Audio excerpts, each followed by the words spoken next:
Hello hello hello, जय हिंद दोस्तों। UP classes में आपका स्वागत है। मैं निकीश यादव आज आप लोगों के सामने एक जो इंपॉर्टेंट बात है कि where we should provide the reinforcement in SSB beam, यानी कि जो आपकी सिंपली सपोर्टेड बीम होती है उसमें हमें आपका जो रेनफोर्स होता है वो कहां पर प्रोवाइड करना होता है। जैसा कि मैं आप लोगों को दिखा दूं कि क्यों, मैं आपसे रीजन भी बताऊंगा कि आपका रीजन क्या है इसके पीछे कि हम लोग यहाँ पर आपका प्रोवाइड करते हैं, कहां पर प्रोवाइड करते हैं, टेंशन क्षेत्र में या फिर आपके कंप्रेशन क्षेत्र में। तो सबसे पहले मैं बताऊं कि एक हमने क्या लिया, एक आपकी बीम ली, सिंपली सपोर्टेड बीम ली, और उसके दोनों सिरों पर क्या सपोर्ट आर और आर भी दे दिया गया, और इस पर एक यूडीएल लगा दिया गया जो क्या है डब्ल्यू किलो न्यूटन पर न्यूटन मीटर का है। जब इस पर यूडीएल लगेगा, यूडीएल के कारण ये बेंड होगी, और बेंड होते वक्त आप देखेंगे कि यहाँ पर क्या हो रहा है, यहाँ पर ये आपकी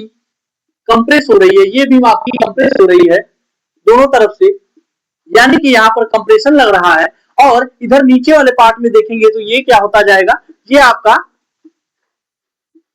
फैल रहा है, यानी कि टेंशन, इसमें तनाव आ रहा है। तो सिस्टम हम जानते हैं कि जो हमारी कंक्रीट होती है वो हमारी क्या होती है, कंप्रेशन में मजबूत होती है और टेंशन में कमजोर होती है। सो दैट अगर हम लोग इसमें रेनफोर्समेंट अगर प्रोवाइड नहीं करेंगे तो क्या होगा, तो ये जो हमारा ऊपर का जो पार्ट है, इसे ये हमारा कौन सा होता है, ये हमारा कंप्रेशन का पार्ट होगा है, इसमें तो हमारी कंक्रीट सहन कर जाएगी, परंतु जो आपका निचला पार्ट होगा, निचले पार्ट में हमारी कंक्रीट सहन नहीं कर पाएगी। जो हमारी सहन नहीं कर पाएगी तो कुछ इस प्रकार की ये आपकी क्रैक्स दिखाई गई, ये कुछ इस प्रकार की क्रैक्स आ जाएंगे। सो दैट हम लोग कहां पर आपका जो हम लोग जब बीम बनाते हैं, बीम में हमें जो हमारी सिंपली सपोर्टेड बीम होती है, हमें जो आपका नीचे का जो टेंशन वाला पार्ट होता है उसमें हमें आपका जो रेनफोर्समेंट होता है वो प्रोवाइड करने की जरूरत होती है। क्यों प्रोवाइड करनी होती है, क्योंकि हमारी जो कंक्रीट होता है, कंक्रीट हमारा कंप्रेशन में मजबूत होता है लेकिन टेंशन में आपका मजबूत नहीं होता। ऐसी ही जानकारियों को जानने के लिए मेरे चैनल को सब्सक्राइब करें और मेरे चैनल के साथ